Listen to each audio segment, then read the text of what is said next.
Today we're thinking Easter. I'm going to show you how to make a cute little felt basket that would make a really nice little centerpiece on your Easter table. Then we're going to do fabric covered Easter eggs to put inside that little centerpiece of yours. So let's go ahead and get started. This is the little Easter basket that we're going to make. It doesn't have handles, just a little open basket. It's made out of a piece of felt, and then it's decorated with flowers like I showed you a couple weeks ago. Now I have to tell you, with this basket, I originally made this prototype using just a little piece of craft felt. You've probably seen it's 25 cents or whatever in the craft store. I really didn't like it. It's a little too light for what I wanted, so I actually used my heavier felt that comes on a bolt, and I think it's going to make a much nicer basket. So this is what we're making, but nicer. Let me go ahead and set this one aside. Okay. We need a square, and a circle, sorry. This is about 9 inches, and what I used was a plate as my pattern to cut out the circle. And we're going to put 12 slices all the way around. So easiest way to do that is, I'm going to fold it again, and the slice is going to be just about this long. It's about 2 inches long. Slice, slice, and then I want 2 more slices pretty evenly spaced in here. So 1, 2. We open it up. Here's what we have. You see all the little slices all the way around. We're going to be pulling this up, and you're going to have one behind, one in front, the next one behind, the next one in front, all the way around. I'm going to lace it together with this 1/8 inch ribbon, and I have a needle. I don't know if this is a yarn needle, but it's got a large eye through it that the ribbon will fit right through. And I've got about 28 inches of ribbon. Take whatever this is and go about 3 times that size to give you the amount of ribbon that you're going to need. So we'll start here in the front, and I'm kind of doing this backwards. Normally this would be facing me, so let's see if I can do this. Go right through.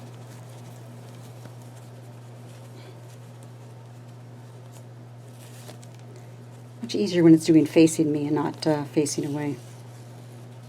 Don't pull it all the way through. Leave some ribbon hanging out. Now, this is in front, this one's behind, so this one is going to go in front. You'll come right through the back and come out again on the other side. Pull this one through. Now this piece again is in the front. This one's going to come behind it, so we'll come right across the front. You want to see the ribbon through here and pull it straight through.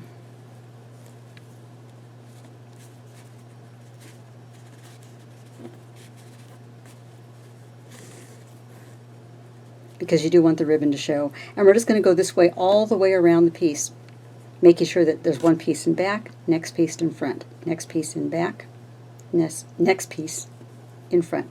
Let me go ahead and finish this, and I'll be right back with you. Okay, I've got the last one coming through. You can see it laced all the way around. Here's where you're going to tighten it a little bit, and then pull your basket to the size that you want it to be. So I will tie a bow here in the front, and I'm going to have to turn it toward myself because I can't tie bows backwards, not easily.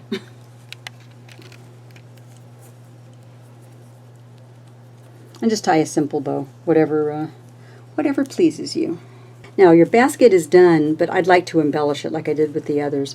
I've got some little tiny flowers, and these are like the flowers that we did a few weeks ago. Same thing, but instead of using 4.5 inch squares, I made little tiny half circles that are not much bigger than my thumb, and created all these felt flowers from those. So I'm going to start gluing, and I think I'll put them probably on the part where the ribbon is not. So I'll take a little hot glue, and again, be careful, it is hot. Remember the word hot. Put my flower on. And then I'm going to go to the next section and add another flower. So I'm going to put all these on and I'll be right back with you. So I've added my little flowers all the way around, and here you go, our little felt basket that would make any Easter bunny proud. So we have our Easter basket. Now what are we going to put inside of it? I thought what we would try today is some fabric covered Easter eggs. And here's what I have, my little couple prototypes. There's two different ways we're going to do it. This one is a solid egg, and you can't break it open, it's just for showing only. I did the same thing and put a little lace trim on it just to give it a little something different. This Easter egg is decorated with a little trim on it, but this one can open up just in case you want some little treats inside. These are done in two different ways. You can have the smooth edges, and let me show you how we're going to do that. Start off with a plastic Easter egg. To do the first one, that is this egg, you want to measure your Easter egg. Two things. You want to know how big it is around the middle. It looks like we've got 5.5 inches. And then how big it is from tip to tip, and this one is not quite 3.5 inches. So I've cut my fabric. This one is 5.5. It'll fit all the way around the center of the egg. What you're going to do with this is we want the center of this to stay solid, but we are going to fringe. We're going to cut the outside edges almost up to the center. So, like I said, we're going to leave that center piece solid.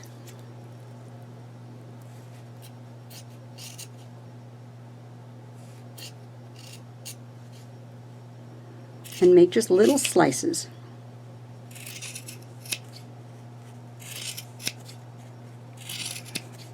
You can see I'm not going all the way through. I'm leaving the folded part, the center, solid.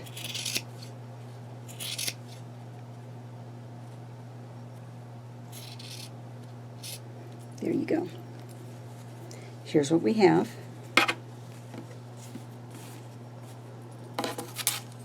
Now, originally when I did this, I started off using Podge to put it on here. Podge is great. The thing I love about Podge is that you can move it around. You put your fabric or your decoupage down, and it's movable. The thing I hate about Podge is that everything is movable. So the first ones I did, I put Podge, I put the fabric, I got it in there, it looked great, and when I picked it up to move it, the fabric moved and slid right off the egg. So I decided that wasn't going to work, especially because my grandkids are coming over to make some of these, and I could just see this Podge mess everywhere. Instead, what I'm going to do is, I'm not going to do the whole thing with hot glue because it's not real pliable, but I'm going to put a bead of hot glue and start it off with hot glue, and then we're going to move to glue stick for the rest of it. So with this one, the center of the egg is not at the crease that you see here, it's slightly above it. The eggs are not symmetrical. It's actually a 1/2 inch more to the top than it is to the bottom. And just lay your piece of fabric down. It's going to be hot, so keep that in mind. Okay, glue stick is great if the grandkids are going to do it, but I want to show you how to use the Mod Podge. Any art store or craft store has this because it is a really nice way to do it. It also will leave a nice little luster on it. It's very wet, more wet than a white glue, so I smear some all over the egg and just start brushing up opposite little flaps. Brush the Mod Podge over it. You may get at a point where they're going to want to fight each other, so you're going to get your hands a little messy. Be prepared for that.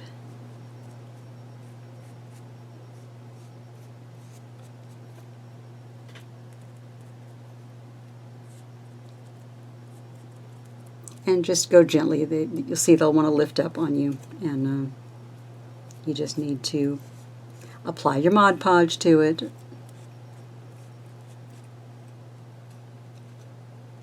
It will take a little longer to dry, and I would go back as it dries and add a little bit more to lock that in.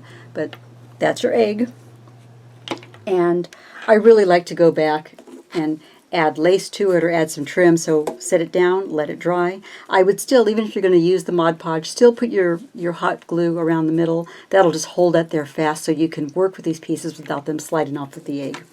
So let's go ahead and set that one aside. And let's talk about doing this egg that opens up so you can fill it. This one I did a little bit differently. You could probably do the same and trim it, but what I did instead was covered the round ends. I measured the size, this egg from here all the way over to here, and made a circle, 3.5 inches. This one is 3 inches from here all the way over here, because we're going to want to dress the top side and then dress the bottom side.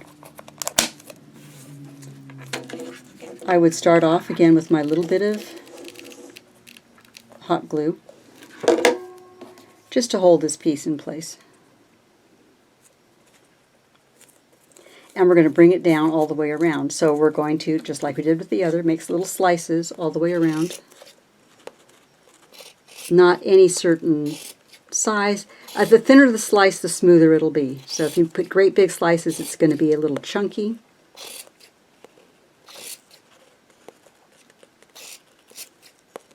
You can slice it before you put it on, slice it after you put it on. It's your choice. Whatever works out better for you.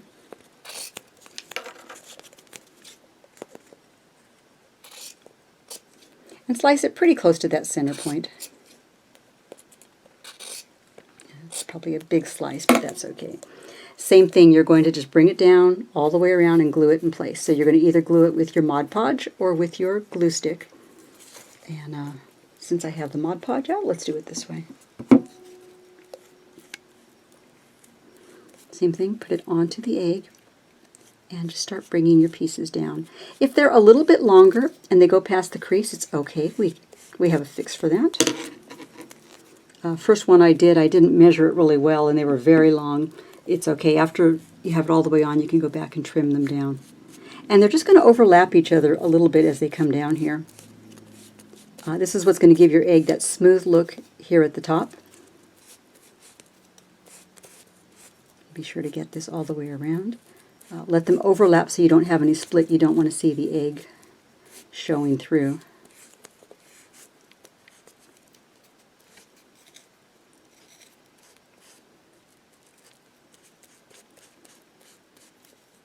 And it makes a nice smooth end of your egg.